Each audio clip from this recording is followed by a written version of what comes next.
He established with His people was inclusive of even the stranger. Look at the next part of that verse. Neither let the eunuch say, behold, I am a dry tree. For thus saith the Lord unto the eunuchs that keep my Sabbath, and choose the things that please me.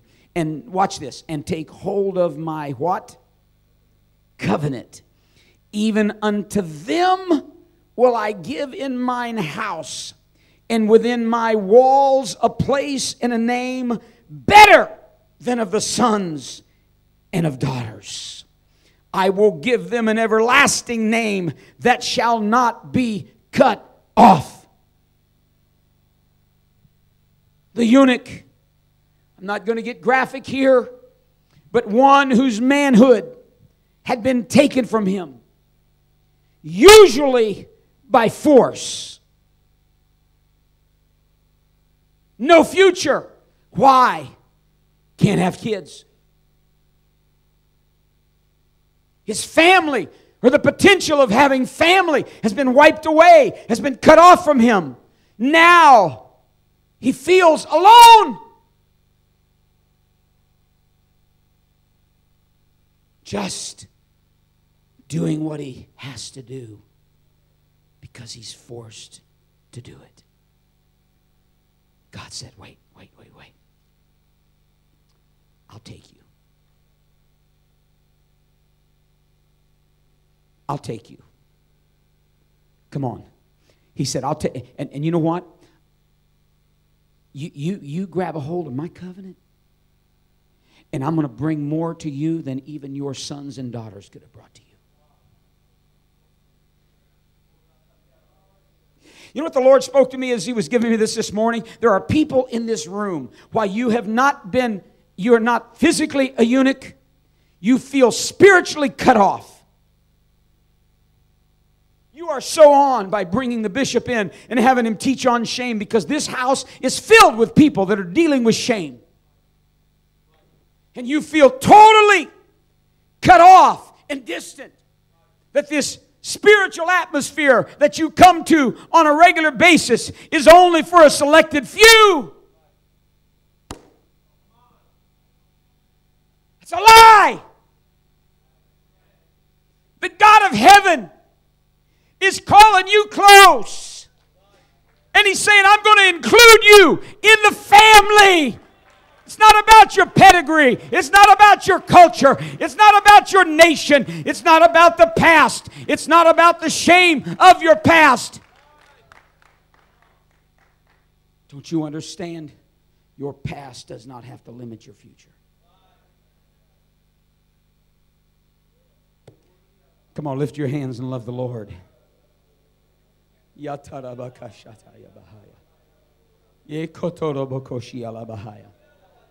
In the name of Jesus. In the name of Jesus. In the name of Jesus.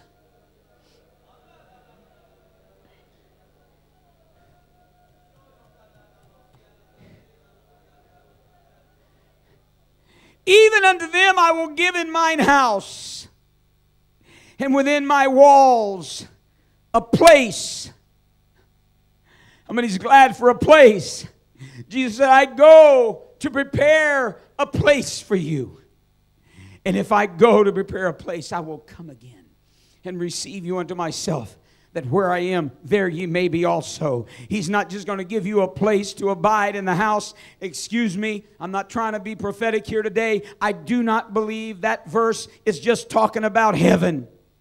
I believe God has prepared a place for us in His body. He's made a place for us in the family. He's got a place for us today to abide in the family. But He's calling you close. You can't be cut off. He's not wanting you cut off. Let me tell you something. There's no difference in you not being a part of the family and can't be a part of the family.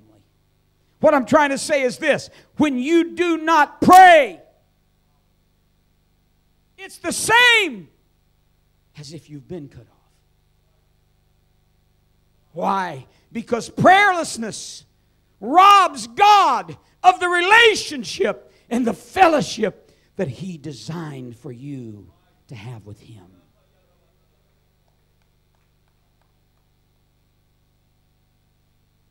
I am fearing that we have learned how to be religious. Let me take it a step farther, and this is not going to feel good when I say it. I'm a little bit concerned that we've learned how to be apostolic. And I don't mean that in a good sense.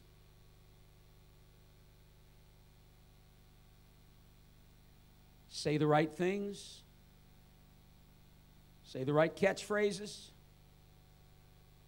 We can get people to arouse to the occasion.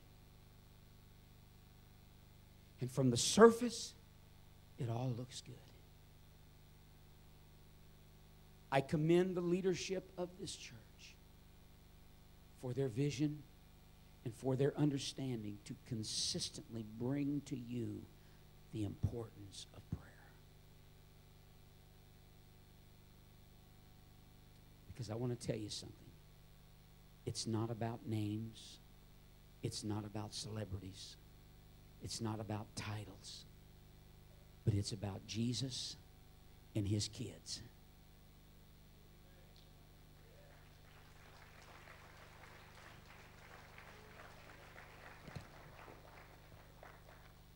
Now watch.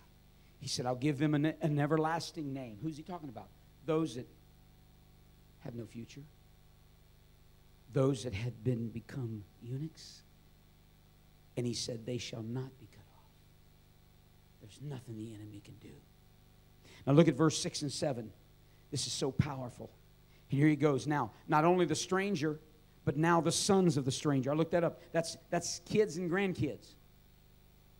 Now he's talking about lineage. He's talking about generation. The sons of the stranger that join themselves to the Lord, to serve Him and to love the name of the Lord, to be His servants, every one that keepeth the Sabbath from polluting it, and taketh hold of my, here it is again, covenant. Even them will I bring to my holy mountain, and make them what? Joyful in my house of prayer.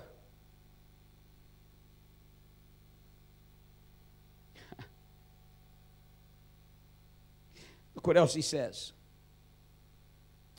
Their burnt offerings and their sacrifices shall be accepted on my altar. For mine house shall be called a house of prayer for all people. Joyful in the house of prayer. Joyful in, he says, he personalized it, and he says, my house of prayer. Their offerings and their sacrifices will be accepted on my altar for my house of prayer. You know what that word is? That word prayer, my house of prayer. It's the root word to intervene or to intercede. This is very important. It's not just a lot of talk. But it's people, it's family, it's kids that He brought in and that He's bringing in that have a unique position in the house. And because of that position in the house, you have favor with Dad that nobody else has. Because of that unique position in the house, you have favor with the husband whose name is Jesus that nobody else has. Don't you understand? It's a relationship. It's a relationship. Why is prayer so important to Him? It's the same as if we cut off our kids and cut off our wife.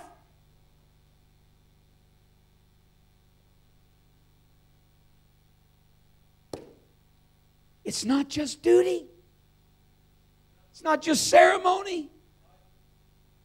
Not to bring anything up, Bishop, but you know how you felt not having your precious bride by your side.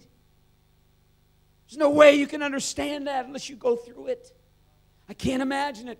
My wife and I will be married this coming year, 40 years, correct? I know she doesn't look that old. 40 years.